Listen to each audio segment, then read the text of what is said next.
kelembapan nisbi berkisar antara 80% sampai 85%. Tidak terlalu dipengaruhi oleh tinggi tempat, tetapi dipengaruhi oleh musim. Sejarah. Prasejarah. Dari temuan-temuan arkeologi, kawasan Gunung Kidul diperkirakan telah dihuni oleh manusia Homo sapiens sejak 700.000 tahun lalu.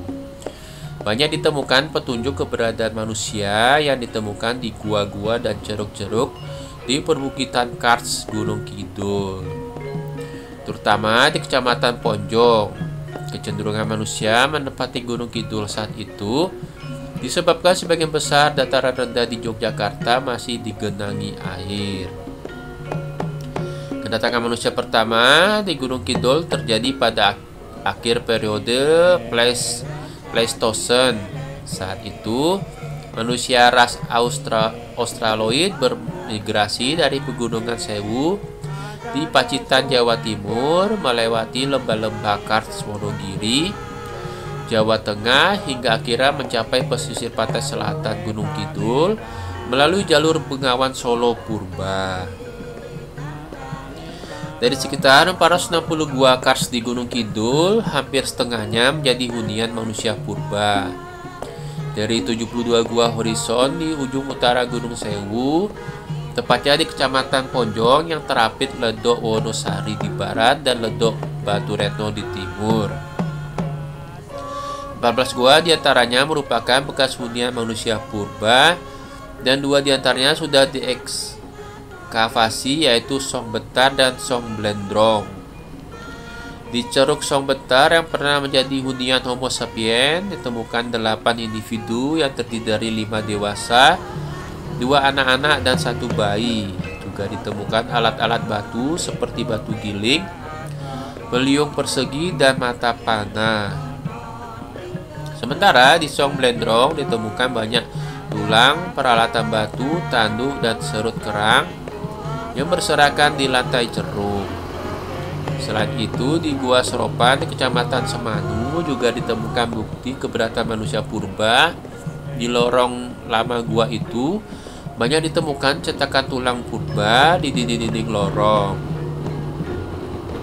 Sementara di lorong baru yang berada pada kedalaman 60 meter dan baru muncul setelah terjadinya banjir di Sungai Bawah Tanah tahun 2008, ditemukan potongan tulang, kaki, gigi, dan rusuk mamalia. Berdirinya kabupaten. Pada waktu Gunung Kidul masih merupakan hutan belantara, terdapat suatu desa yang dihuni oleh beberapa orang pelarian dari Majapahit. Desa tersebut adalah Ponganan yang dipimpin oleh Raden Dewa Katong, saudara Raja Brawijaya. Setelah Raden Dewa Katong pindah ke desa Katongan 10 km utara Ponganan, putranya yang bernama Raden Suromejo membangun desa Ponganan, sehingga semakin lama semakin ramai.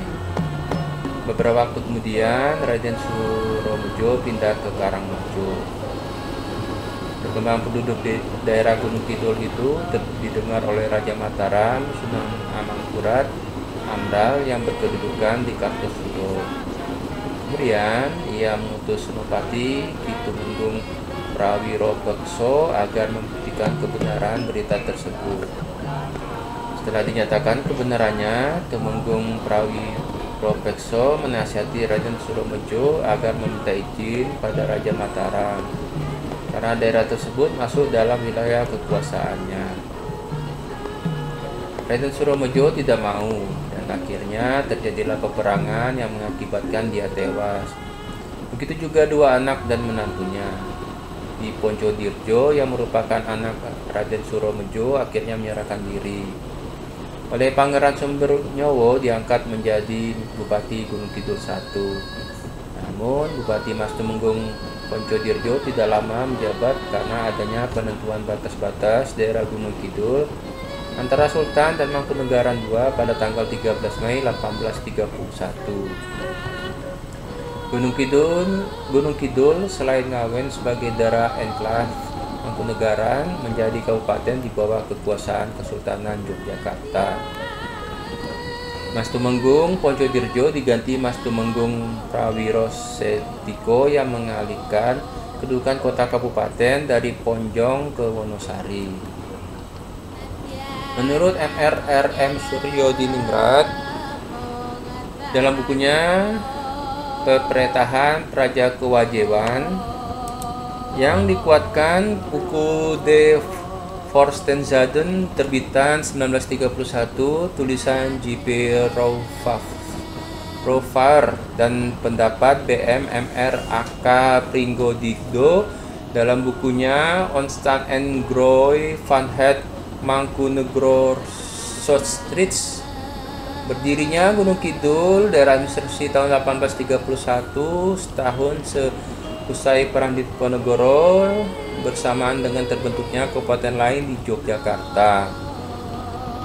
Disebutkan bahwa Gunung Kidul wewengkon Pareden Wetan Lepen Opa Poniko Siti Mausan dalem sami kalian Moncanagari ing zaman kino dados bahwa ipun pepati dalem.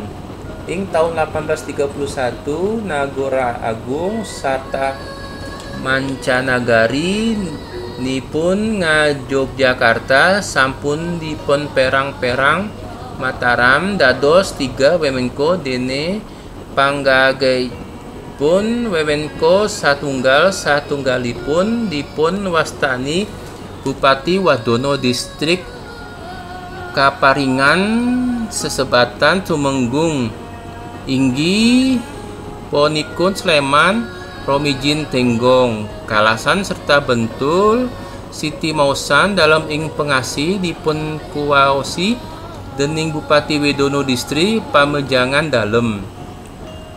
Makanten ing Sentolo wonten penggangen distrik ingkang Kaparingan Sesebatan Ria.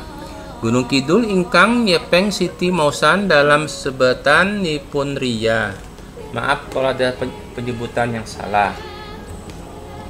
Dan oleh upaya yang dilakukan panitia untuk melacak hari jadi Kabupaten Gunung Kidul tahun 1984, baik yang terungkap melalui fakta sejarah, penelitian, pengumpulan data dari tokoh masyarakat, pakar, serta daftar kepustakaan yang ada, akhirnya ditetapkan bahwa Kabupaten Gunung Kidul dengan Wonosari sebagai pusat pemerintahan lahir pada hari Jumat Legi tanggal 27 Mei 1831 atau 15 besar JE 1758 dan dikuatkan dengan keputusan Bupati Kepala Daerah tingkat 2 Gunung Kidul nomor 70/70-6/1985 tentang penetapan hari, tanggal, bulan, dan tahun hari jadi Kabupaten Gunung Kidul yang ditandatangani oleh Bupati saat itu Dr. Andes KRT Sosro Hadidingrat tanggal 14 Juni 1985. Sedangkan secara yuridis status Kabupaten Gunung Kidul sebagai salah satu daerah kabupaten yang berhak mengatur dan mengurus rumah tangganya sendiri dalam lingkungan daerah istimewa Yogyakarta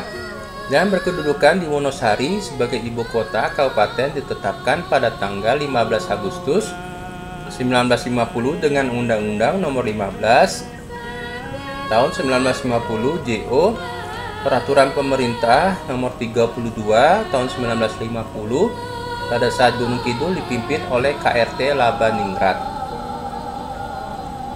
Pusaka Tombak Kiai Marga Sahalurung.